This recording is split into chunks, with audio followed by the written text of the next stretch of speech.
खान हिम्मत नहीं हारा तो हम और इमरान खान साहब जिस कौम को लीड कर रहे हैं वो कौम क्या हिम्मत हार सकती है? काजी साहब के जाने से भी कोई उम्मीद अब पैदा हो रही है कि नए चीफ जस्टिस शायद तो इंसाफ का रास्ता लें? अफरीदी साहब से तवक्कुआत ये हैं कि वो सुप्रीम कोर्ट की जो उसकी जो एक इज़्ज़त है, उसके ओहदे का जो एक तक़द्दुस है और सुप्रीम कोर्ट का जो वक़ार मजरू हुआ है काजी साहब के दौर में, अफसोस के साथ कहना चाह रहा हूँ कि देखें हम किसी शख्स को डम गॉड बना देते हैं।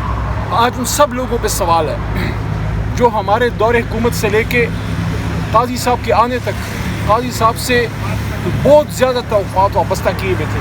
मैं समझता हूँ कि सबसे बड़ा सवाल ये है कि क्या काजी साहब के आते वक्त और उनके जाने के बाद क्या सुप्रीम कोर्ट के वक़ार और ताकत में इजाफा हुआ है या कमी हुई? अगर कमी हुई है और आज सुप्रीम कोर्ट उस तरह तवानाई से केसेस को नहीं उठा पा रही तो सवाल उठता है काजी साहब पे कि आपसे लोगों की तवक्कुआत थी, आपकी मौजूदगी में जो सुप्रीम कोर्ट में हुआ, ख़ासकर जो इलेक्शन में जो फ्रॉड हुआ उस पर आपकी क्या कारकर्दगी है? इसी हाई कोर्ट के 6 जज साहिबान ने लेटर लिखा था सुप्रीम कोर्ट को, उस पर क्या कार्रवाई थी? आप मुझे बताएं ना। हाई कोर्ट के 6 जजेस इंसाफ के मुतलाशी हैं। काजी फायद ईसा साहब उनका कोई फैसला किए बगैर वो चलते बने।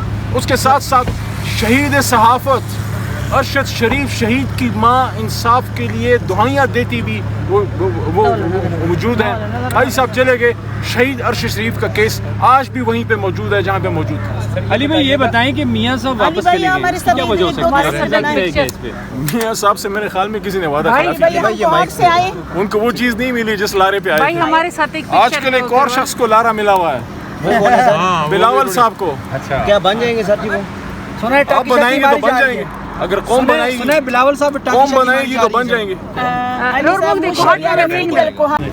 जहाँ तक आपके सवाल का मेरे भाई ताल्लुक है तो जिस तरह बुशरा साहिबा को, बुशरा बीबी को या खान साहब की सिस्टर्स अलीमा आपा या डॉक्टर उज़मा साहिबा को रिलीफ मिला, मेरिट पे मिला, हाँ ये हम कह सकते हैं कि दोबारा गिरफ्तार नहीं किया तो एक ना एक दिन तो ऐसा होता है। ये तो नहीं हो सकता कि आप 500 बार गिरफ्तार करें।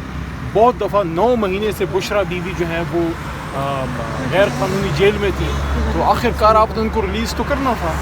अब जहाँ तक खान साहब का आपने सवाल पूछा है, मेरिट पे तो खान साहब का कब से बनता है? मेरिट पे तो कब से खान साहब का बनता है? आप ये देखिए जुलाई में शायद आपको ज़्यादा एग्जैक्ट याद होगा वो जो इद्दत का केस आया था और इद्दत में खान साहब की ज़मानत हुई थी और साइफर का केस उससे खान साहब बरी हो गए थे। आप मुझे बताएं कोई जवाज़ है कौम के लीडर को दोबारा जेल में रखने का? और जिस तरह से उन्होंने इमरान खान साहब को ये कुछ दिन से रखा हुआ है और बिजली बंद या खाने में मसाइल या उनके एक्सरसाइज ना करने देना या 24 घंटों में सिर्फ 1.5 घंटा या 2 घंटे बाहर, ये तो आम कैदी जो होता है, कोई देखें आम कैदी को भी जो सहूलियात हैं उससे भी इमरान खान साहब को महरूम किया गया। क्या ये शर्म की बात नहीं है कि इस मुल्क के साबिक वज़ीर आज़म के साथ ये किया जा रहा है? तो इन हालात में आप मुझे बताएं क्या इमरान खान का हक़ नहीं बनता कि 450 दिनों के बाद जो नाहक उनको जेल में रखा गया है उनको ज़मानत मिले और वो वापस आएँ और वो अपनी पार्टी को और कौम को जो है वो लीड करें? अस्सलाम वालेकुम सर, ये बताइएगा कि आज आपको इस्लामाबाद हाई कोर्ट में किस हवाले से बुलाया गया? देखें अलकादर केस भी है, तोशाखाना केस पे भी हियरिंग थी, उसमें कोई टाइम जज साहब ने दिया है, ठीक है हम उस तारीख पे दोबारा आ जाएंगे। तो मुख्तलिफ केसेस में कोई बेल स्टेज पे हैं, कोई अपील स्टेज पे हैं, तो इन केसेस में हम आए हैं। कल भी अडियाला खान साहब का तोशाखाना केस लगा हुआ था, मुझे तो खैर अंदर अलाउ नहीं किया, शायद कुछ लोगों को मैं कुछ ज़्यादा ही नापसंद हूँ। ख़ासकर 9 सितंबर की रात जो पार्लियामेंटेरियंस को अगवा किया गया निकाबपोशों ने, और 10 सितंबर को आके यहाँ मैंने उसके ख़िलाफ़ सदाए एहतजाज बुलंद की थी।